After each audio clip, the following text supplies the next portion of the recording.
नमस्कार, स्वागत है आपका। आप देख रहे हैं इंडिया वॉइस और मैं हूं आपके साथ योगेश पांडे। यूपी में इन्वेस्टर्स के लिए प्रदेश की कैबिनेट मंत्री सुरेश खन्ना, राज्य मंत्री असीम अरुण, नितिन अग्रवाल ने मुरुगप्पा ग्रुप के वाइस चेयरमैन MM मुरुगप्पा से मुलाकात की है और चेन्नई इन्वेस्टर्स समिट के पहले निवेश को लेकर उनसे विस्तार पर चर्चा की है। इसके बाद कैबिनेट मंत्री सुरेश खन्ना ने उद्योग समूह के लोगों को ओडीओपी उपहार देकर स्वागत किया है।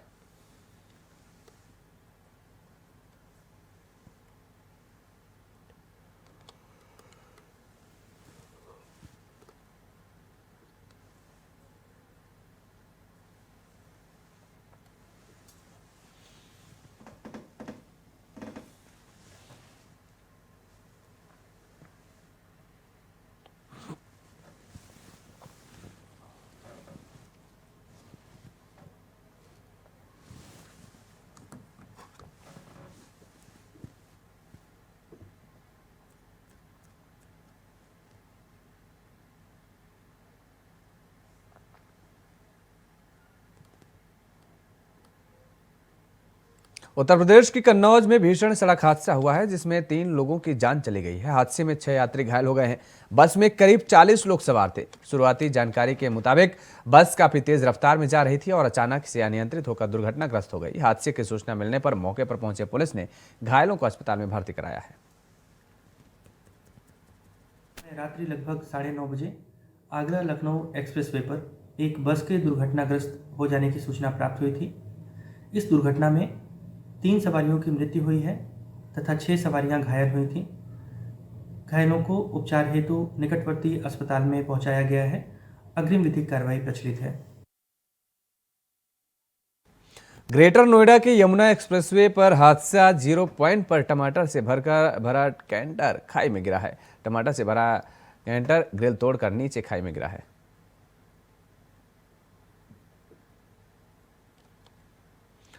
सीतापुर के रामकोट थाना क्षेत्र के हबीबपुर में प्रधान और पूर्व प्रधान के समर्थकों में विवाद हो गया है, जो इतना बढ़ गया कि घर के बाहर खड़े पूर्व प्रधान की गाड़ी में तोड़फोड़ कर दी गई है और इसके बाद दोनों पक्षों की तरफ से जमकर कई राउंड फायरिंग की गई है।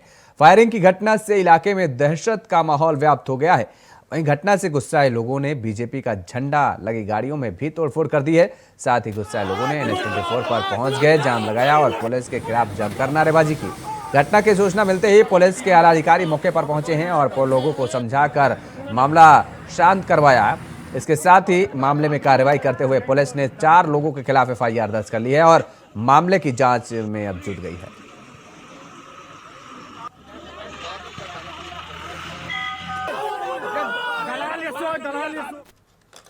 उधर आगरा के गेवगढ़ गांव में गेहूं के फसल में सिंचाई करते हुए किसान के खेत में विशाल अजगर निकला है, जिससे ग्रामीणों में हड़कंप मच गया है। वहीं इसकी सूचना ग्रामीणों ने वन विभाग को दी और जानकारी के मुताबिक अजगर की लंबाई करीबन 9 फीट बताई जा रही है, जिसको ग्रामीणों ने पकड़कर बोरी में बंद किया और चंबल के जंगलों में छोड़ दिया।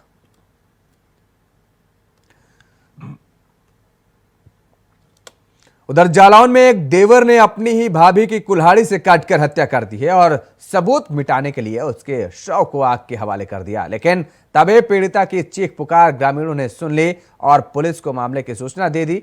सूचना मिलते ही मौके पर पहुंचे पुलिस ने जले शव को आग से निकाला और आगे की कार्रवाई शुरू कर दी है। जानकारी के मुताबिक मृतक आरोपी देवर के साथ सुबह घर से निकली थी। आरोपी उसके साथ अवैध संबंध बनाना चाहता था, लेकिन उसके मना करने पर आरोपी ने हत्या की वारदात को अंजाम दे दिया। तो सब कुल्हाड़ी से काट के मारा है। इन सब लोगों का हाथ है उसमें सर। किस किस का हाथ है? सास का, ससुर का और हो सकता है इसके पति का भी हो, क्योंकि मैं तो मौके पर उस पर थी नहीं। मेरी लड़की ने बताया था कि सतीश के पिताजी और सतीश की माँ और नीतू और एक और प्रधान था कोई गांव का जी, जी, पंडित जी है वो जी। इन लोगों का प्लान बन रहा था कि इसको जान से मार दो, लकड़ी तो घर की है, कहीं लेने नहीं जाना है जी। और अगर सतीश भी बीच में आए तो उसको भी मार दो। उधर हमीरपुर के जरिया थाना क्षेत्र में पुलिस और बदमाशों के बीच मुठभेड़ हो गई है, जिसमें 2 बदमाश गोली लगने से घायल हो गए हैं और इसके साथ ही पुलिस ने कार्रवाई करते हुए घायल बदमाशों के साथ 4 अन्य आरोपियों को भी गिरफ्तार किया है।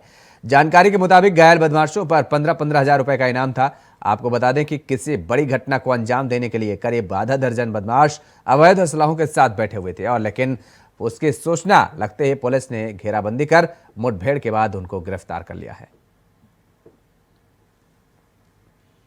उधर बदायूं में आवारा गोवंशों के फसलों के बर्बाद करने के परेशान किसानों ने पशुओं को घेर कर पंचायत घरों और स्कूलों में बंधक बना दिया है और खुद पहरा दे रहे हैं। दरअसल इन गांवों में गौशालाएं नहीं हैं, जिस कारण इन ग्रामीणों ने गौवंशों को पंचायत घरों और स्कूलों में बंधक बनाया है। बताते चले कि ग्रामीणों को आवारा पशुओं से निजात दिलाने के लिए कई योजनाएं शुरू की गई थी, लेकिन वो धरातल पर हवाई साबित हो रही हैं। अमरोहा में आवारा पशुओं को स्कूलों में बंधक बनाने की पुलिस प्रशासन ने कार्रवाई करते हुए 16 ग्रामीणों के खिलाफ मुकदमा दर्ज किया है। पुलिस ने ग्रामीणों को पशु क्रूरता अधिनियम के तहत मुकदमा दर्ज किया है। वहीं पशुओं के बंधक बनाने की सूचना पर एसडीएम और सीओ प्राथमिक विद्यालय पहुंचे और बंद पशुओं को आजाद करवाया है। वहीं मुकदमा दर्ज होने से हड़कंप मच गया।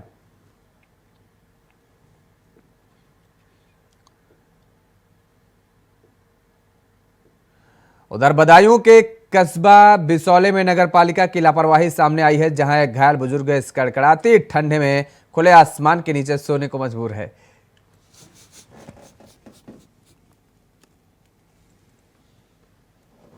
आपको बता दें कि बुजुर्ग के सिर में गंभीर चोट लगी हुई है और जिसकी जानकारी लगते ही पुलिस ने घायल बुजुर्ग को इलाज के लिए सामुदायिक स्वास्थ्य केंद्र बिसौले में भर्ती करवाया है। इसके साथ ही बुजुर्ग के लिए गर्मी के कपड़ों के साथ ही रैन बसेरे में रहने की व्यवस्था भी की गई है।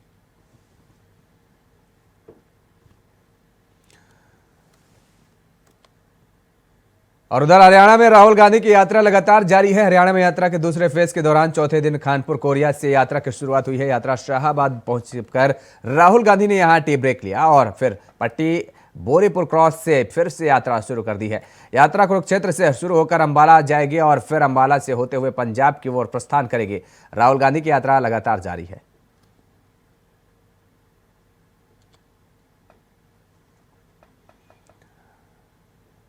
खबर यूपी से है, जहां पर यूपी के उन्नाव में दिखाई दिया कोहरे का असर सामने आया है। उन्नाव में आगरा लखनऊ एक्सप्रेसवे पर भीषण सड़क हादसा हुआ है। बस चालक ने डीसीएम वाहन के पीछे से जोरदार टक्कर मार दी है और इस हादसे में बस में सवार 4 लोगों की मौके पर ही मौत हो गई है, जबकि आधा दर्जन लोग घायल हो गए हैं।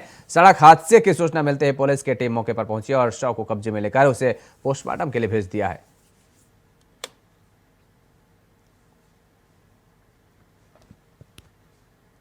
उधर रायबरेली में मोतीलाल नेहरू स्टेडियम में आज आधुनिक जिम का उद्घाटन किया गया है। इस उद्घाटन में राज्य मंत्री स्वतंत्र प्रभार गिरीश चंद्र यादव व दिनेश प्रताप सिंह मंत्री ने शिरकत की है, जहां दोनों मंत्रियों ने आधुनिक जिम का फीता काटकर शुभारंभ किया है। वहीं मीडिया से बातचीत करते हुए दोनों मंत्रियों ने सपा पर जमकर जुबानी तंज कसा।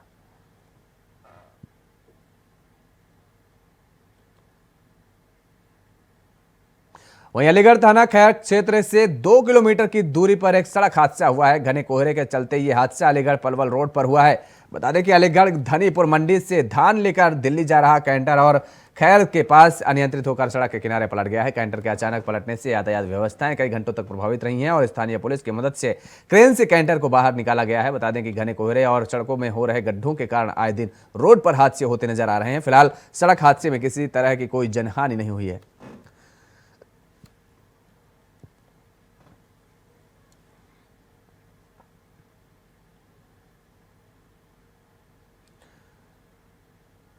फतेहाबाद के टोहाना में बहुचर्चित रेप कांड मामले में दुष्कर्मी जलेबी भाभी को आज 5 साल बाद सजा का ऐलान किया गया है। दरअसल बाबा पर नाबालिग लड़कियों और अपनी भक्त महिलाओं के साथ रेप करने के घिनौने आरोप लगे हुए थे। जलेबी बाबा पर 120 महिलाओं के साथ दुष्कर्म करने के आरोप लगे हैं। उसके आश्रम में 30 से ज्यादा सेक्स सीडी भी पाई गई थी। बता दें कि अमरपुरे और बिल्लू रेप कांड में न सिर्फ हरियाणा बल्कि देश भर में चर्चा का विषय बन गया था।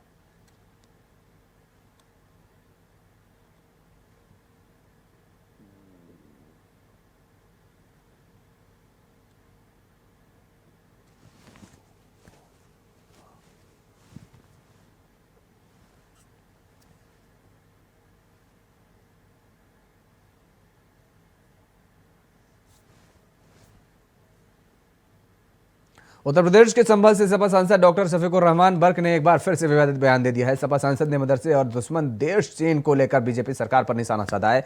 उन्होंने कहा है कि सब बीजेपी की पॉलिसी है कि देश में हालात खराब है। बीजेपी किसी तरीके से देश में हालात बिगड़ना चाहती है। हमेशा से हिंदू बच्चे भी, चाहे वह किसी बिरादरी के हों, सब मदरसों में पढ़ते रहे हैं। आज भी कोई ऐतराज नहीं है, तो फिर मदरसों पर पढ़ाई का बैन क्यों कर और इसके लिए क्यों किया जा रहा है?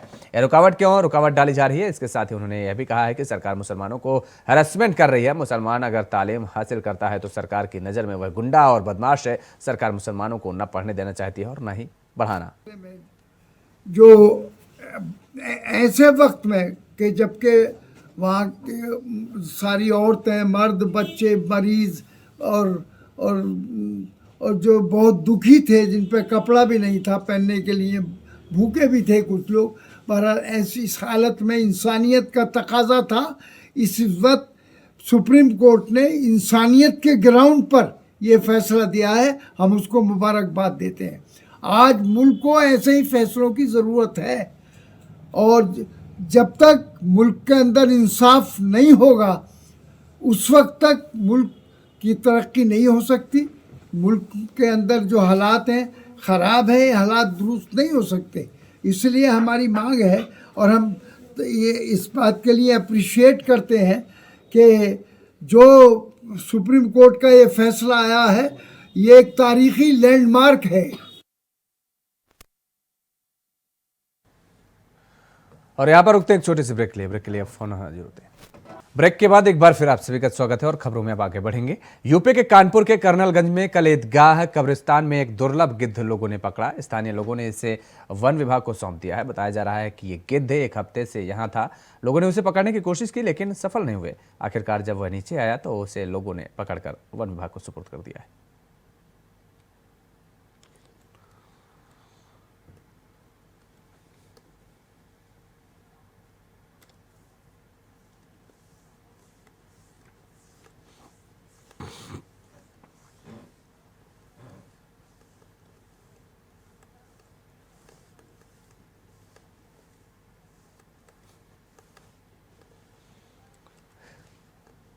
उधर झारखंड कांग्रेस के 5 पदाधिकारियों को 6 साल के लिए निष्कासित करने की अनुशंसा की गई है। झारखंड प्रदेश कांग्रेस के अनुशासन समिति की बैठक में यह फैसला लिया गया है। प्रदेश महासचिव आलोक दुबे के साथ साथ प्रदेश सचिव राजेश गुप्ता, साधु चरण गोप, किशोरनाथ शहदो को पार्टी से 6 साल के लिए निष्कासित करने का निर्णय लिया गया है। इन सभी पर पार्टी के खिलाफ बयानबाजी करने का आरोप है। अनुशासन समिति के अध्यक्ष ब्रजेंद्र प्रसाद ने प्रदेश अध्यक्ष राजेश ठाकुर को इसकी अनुशंसा की है। पहले इन सभी को कारण बताओ नोटिस भी जारी किया गया था।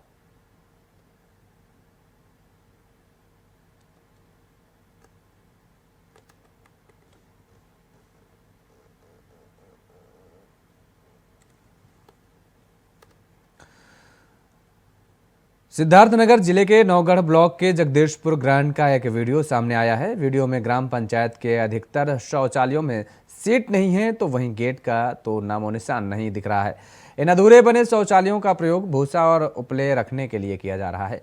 वहीं जब ग्रामीणों ने संवाददाता ने बात की तो उन्होंने शौचालय नहीं मिलने के लेकर ग्राम प्रधान पर आरोप लगाया और कहा कि प्रधान ने आधा अधूरा ही बनवाया है। वहीं इस वीडियो के सामने आने के बाद अब ये सवाल खड़ा हो रहा है कि प्रधानमंत्री के स्वच्छ भारत मिशन के पलीता लगा रहे ऐसे जिम्मेदारों पर कार्रवाई कब होगी।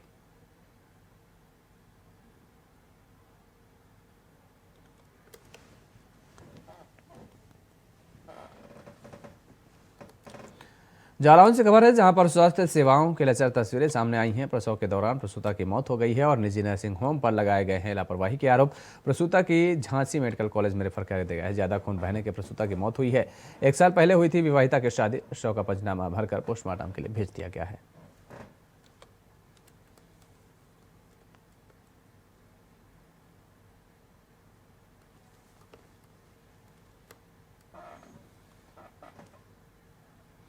खबर अमरोहा से है जहां पर किसान यूनियन के कार्यकर्ता बैठे धरने पर हैं। सिंचाई विभाग के द्वारा बनाई जा रही नहर का विरोध किया है। जमीन की सर्विकल रेट की 4 गुना रेट का कर मांग की है।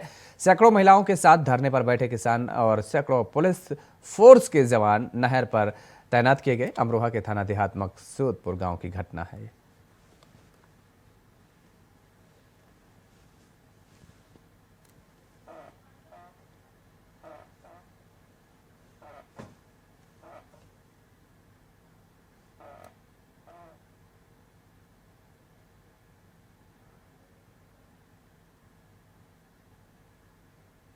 शासन की सरकार सिंचाई विभाग के द्वारा नहर बनाई जा रही है, जिसका किसानों ने विरोध प्रदर्शन किया है। तस्वीरें आपके सामने हैं, आप देख सकते हैं किस तरीके से लोगों ने धरना प्रदर्शन किया है।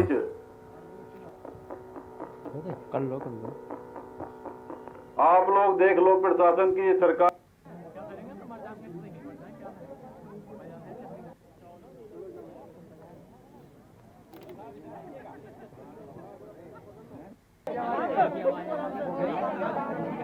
राम जी बीच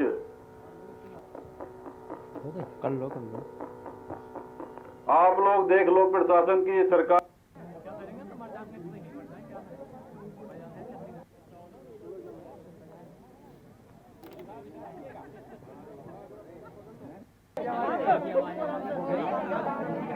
राम जी बीच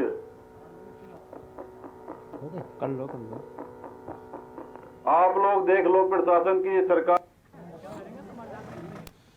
खबर बिजनौर से, जहां आरएलडी के कार्यकर्ताओं ने प्रदर्शन किया है। गन्ना मूल्यों को घोषित करने की मांग की गई है। 14 दिनों में गन्ना का पेमेंट कराने की भी मांग की गई है। सैकड़ों आरएलडी कार्यकर्ताओं ने विरोध जताया है। सीएम के नाम प्रशासन का ज्ञापन सौंपा गया है।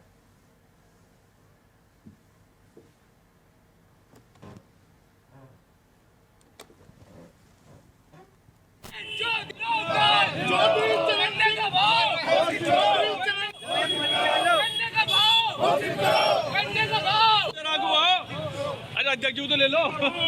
अध्यक्ष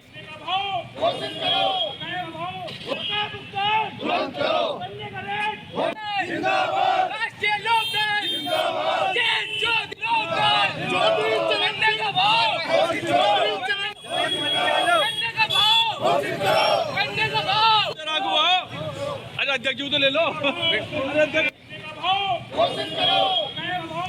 और इसी खबर पर ज्यादा जानकारी के साथ हमारे संवाददाता जहीर अहमद फोन लाइन पर बने हुए। जहीर अहमद, क्या कुछ ये पूरा मामला है जिस तरह से सैकड़ों आरएलडी कार्यकर्ताओं ने विरोध जताया है?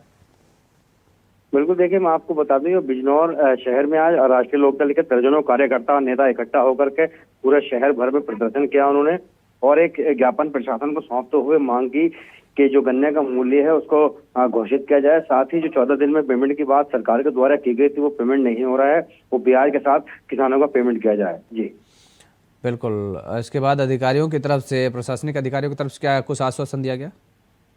बिल्कुल, देखिए जैसे राष्ट्रीय लोकदल के कार्यकर्ता इकट्ठा होकर के पूरे शहर में प्रदर्शन कर रहे थे और एक ज्ञापन उन्होंने प्रशासन को सौंपा है मुख्यमंत्री के नाम, तो अधिकारियों ने ज्ञापन ले लिया है और संबंधित ज्ञापन लेकर के जो है आला अफसरों को जो है सो भेजने की बात कही है। जी बहुत शुक्रिया तमाम सारी जानकारी देने के लिए।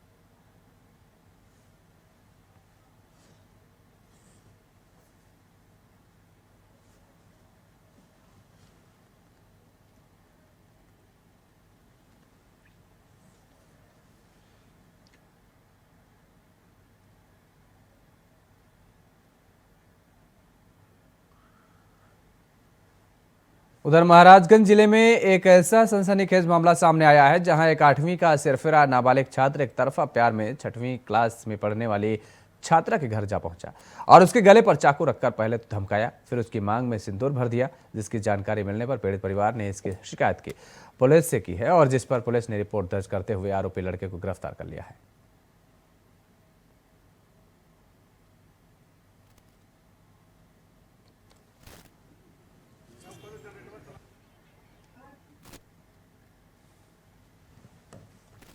महाराजगंज में एक सिपाही के एनएसपी से छुट्टी का आवेदन पत्र सोशल मीडिया पर जमकर वायरल हो रहा है।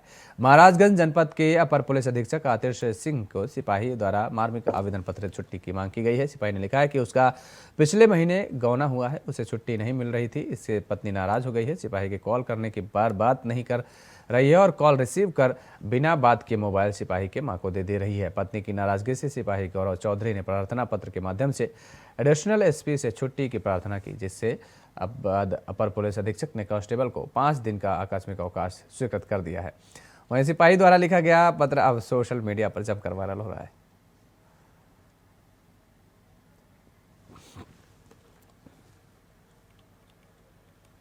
देवरिया में सदर कोतवाली क्षेत्र के पोखर भिंडा गांव में सड़क के किनारे मासूम बच्चे का शव मिलने से हड़कंप मच गया है। मौके पर पहुंची पुलिस ने शव को कब्जे में लेकर जांच में जुट गई है।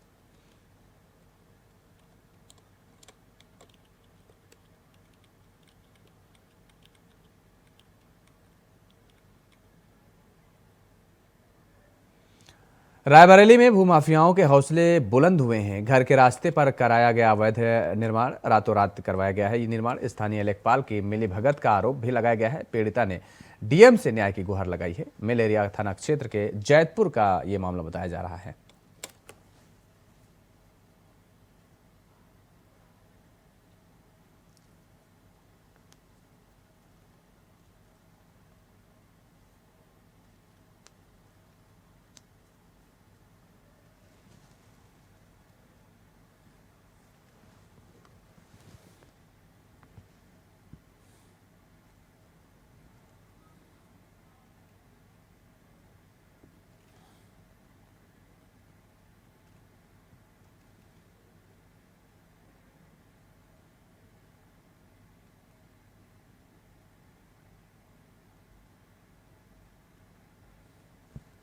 और इसी खबर पर ज्यादा जानकारी के साथ हमारे संवाददाता राजू तिवारी हमारे साथ फोन लाइन पर बने हुए हैं। राजू, भूमाफियाओं के हौसले रायबरेली में बुलंद नजर आ रहे हैं। राजू, आ रहे हैं ये कहीं न कहीं निश्चित भूमाफियाओं के हौसले बुलंद देखे जा रहे हैं। और ये भी बता दें कि लगातार जो प्रशासन की कहीं न कहीं मिली भगत भी इनके साथ गठजोड़ जो सामने आ रहा है निकलकर, चूंकि जितने भी मामले निकलकर सामने आए, जमीनी विवाद हो या किसी के जमीन पर अतिक्रमण के मामले आ रहे हैं, तो कहीं ना कहीं इसमें लगातार प्रशासन की मिली भगत का मामला सामने आ रहा है। हालांकि आपको ये भी बता दें कि रायबरेली जिले में लगातार अवैध अतिक्रमण के खिलाफ लगातार अभियान चलाया जा रहा है, जिसमें जिलाधिकारी माला श्रीवास्तव हो या सिटी मजिस्ट्रेट पल्लवी मिश्रा हो, लगातार अभियान के तहत कार्यवाही कर रही हैं। लेकिन कुछ निचले स्तर के जो कर्मचारी हैं, लेखपाल हैं और राजस्व निरीक्षक हैं, इस तरह के जो लोग हैं वो लगातार, चाहे प्रॉपर्टी डीलर हो या जो लगातार जमीनों पे अवैध अतिक्रमण करने वाले चिन्हित लोग हैं, उनसे कहीं ना कहीं गठजोड़ करके जो ये मामले सामने आ रहे हैं, उस पर निश्चित रूप से लगातार प्रशासन सवाल के घेरे में खड़ा होता दिखाई दे रहा है। बहुत शुक्रिया तमाम सारी जानकारी देने के लिए राजू।